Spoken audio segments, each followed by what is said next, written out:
ஆனா ஒரு 30 வருஷமா இங்க தானே இருக்கோம். ஆனா எனக்கு வயசு வந்து 27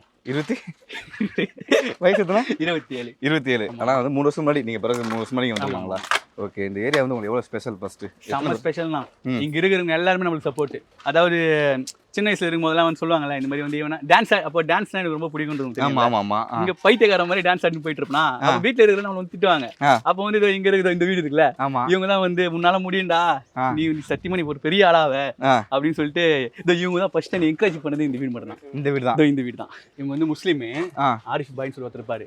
அவர் தான் குழந்தை இருக்கும் போது இந்த மாதிரி உன்னால முடியும் கரணே, நீ நிஜமா லைஃப்ல பெரிய ஆளாவ அப்படின்னு சொல்லிட்டு பெரிய ஆள் ஆயிட்டு பிறகு ரிட்டர்ன் சொல்றேன். நான் பெரிய ஆள் ஆயிட்டேன், அவர்ல இந்த பெரிய ஆள் ஆயிட்டாடி அப்படி சொல்லி கிண்டல் பண்ணுவாரு. பட் இந்த ஏரியால எத்தனை பேர் இருப்பீங்க? கிட்டத்தட்ட ஒரு 50-60 பேருக்கு மேல இருக்கலாம். 50 எல்லாமே வந்து சொந்தக்காரங்க மாதிரி தான், கூட்டு குடும்பம் தான். எல்லாமே சொந்தக்காரங்க மாதிரி தான். அதான் இந்த ரத்த பாசம் சொல்லுவாங்கல்ல, அந்த மாதிரி ஒரு விஷயம். ஒண்ணுனா கண்டிப்பா துடிச்சிருவாங்க நான் பயங்கரமா. Okay, super. பக்கத்துலயே வந்து ஒரு இதெல்லாம் உங்க இடமா? இது வந்து கவர்மெண்ட் இடம் தான். நம்மள அடிச்சிருவாங்க என்ன உள்ள ஏறிதான். நான் நினைச்சேன் உங்களுக்கு பயங்கரமா வீஸ் போறத பார்த்து பல ஏக்கர் வந்து நீங்க வாங்கி போட்டிருக்கீங்க, அதுல இதுவும் ஒண்ணு பக்கத்துல அப்படி மாதிரி ஸ்விம்மிங் பூலோட வீடு கட்ட போறீங்கன்னு நினைச்சிட்டு இருந்தேன். அதாவது பல ஏலக்கா கூட வாங்கல, நீங்க ஏக்கர் வாங்கி. அதாவது இதான் வந்து உங்களுடைய வசந்த மாளிகை. ஆமாண்ணா. இது வந்து சொல்லுங்க எப்ப கட்டினது? வசந்த மாளிகை தானா? கல்லு வீட்டுல கூட அப்படி இருக்குமா தெரியல, இந்த கூரை வீட்டுல அவ்வளவு ஒரு சந்தோஷம். இந்த வீடுன்னு நினைச்சா என்னென்ன மெமரிஸ் உங்களுக்கு ஞாபகம் வருது? இந்த வீடுன்னு சொன்ன போனா எங்க அப்பா தான் ஞாபகம் வருவாரு. இங்கதான் உட்காந்துட்டு இருப்பாரு. இங்கதான் சாயங்காலத்துல இங்கதான் உட்காந்துட்டு இருப்பாரு, பீடி பிடிச்சுன்னு இருப்பாரு. சரக்கு அடிச்சுட்டு வந்தோம்னா சும்மா ஜாலியா புலம்புவாரு. அவரு கூட அவள் தான் நாங்க இங்க உட்காந்துன்னு அவர் பேசுறதெல்லாம் கேட்டுன்னு இருப்போம். குஷ்டம் வந்தா ஒரு மாதிரி பண்ணுவாங்கல்ல, இந்த மாதிரி அதை அம்மாவை போட்டு இந்த மாதிரி நான் வந்து என் பொண்டாட்டியை வந்து அப்படி லவ் பண்ணேன், நான் வந்து அப்படியே அவரை வந்து நான் நிறைய பேர் சண்டை போட்டு நான் வந்து அவரை கோர்ட்ல தான் கல்யாணம் ஆச்சு எங்க அம்மாவுக்கு எங்க அப்பாவுக்கும். அதை பத்தி தினமும் அதை பத்தி தான் சொல்லி இருப்பாரு. அவள் தான் அவர் சொல்லும் போது டிவியில நான் கூட சாப்பாடு போட்டு வந்து அவர் பேசுறத பார்த்து சாப்பிட்டுக்கிட்டேன். என்ன கதை சொல்லுவாரு? அப்படி என்ன நடந்துச்சு லவ் ஸ்டோரி? அப்பாக்கு அம்மா. அவர் வந்து வேலைக்கு வந்திருக்காரு, வேலைக்கு பொன்னேரில் வேலை செஞ்சிருக்காரு.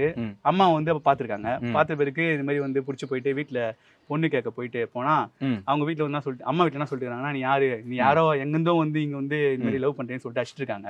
அப்போ வந்து அம்மா வந்து ரொம்ப ஸ்ட்ராங்கா இருந்திருக்காங்க. அதுக்கப்புறம் அம்மா அப்பா கிட்ட வந்து இந்த மாதிரி வந்து நீ எனக்கு வேணும் அப்படின்னு சொல்லிட்டு ரொம்ப ஒட்டடமா நின்று அதுக்கப்புறம் அங்கிருந்து கூட்டின்னு போயிட்டு இருக்காரு. கூட்டின்னு போயிட்டு பொன்னேரி போலீஸ் ஸ்டேஷன்ல வச்சு இந்த மாதிரி வந்து பேசி அதுக்கப்புறம் கோர்ட்டு மூலியமா போயிட்டு அப்புறம் அங்கே வச்சு தாலி கட்ட. அவ்வளோதான். சூப்பர், செம்ம. அண்ட் வந்து வாங்க உங்க வீட்டுக்குள்ள வந்து நம்ம போலாம். என்ன பண்றீங்க? எல்லாம் உள்ள பதுங்கி இருக்கிறாங்க இப்போதைக்கு. உண்மையாவே வீடு வந்து ஜில்லுன்னு இருக்கு, பயங்கரமா இருக்கு. இங்க எத்தனை பேர் வாழ்ந்தீங்க?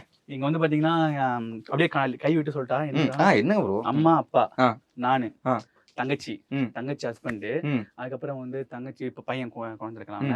எங்க மாமா மிசா மாமான்னு ஒருத்தருக்காரு. ஓகே, முனுசாமி அவர் பேரு, ஷார்ட்டா மிசான்னு சொல்லி கூப்பிடுவாரு. அப்புறம் ஆறுமுக மாமா, அதுக்கப்புறம் வந்து நானு, எல்லாருமே இதே வீட்லயா? ஆமாண்ணா. என்ன ப்ரோ லைனா படுக்கலாமாண்ணா? பக்கத்துல வச்சு இந்த சின்ன ரூம் இருக்கு, அதுல வந்து நான் பத்துப்பேன். எனக்கு தனியா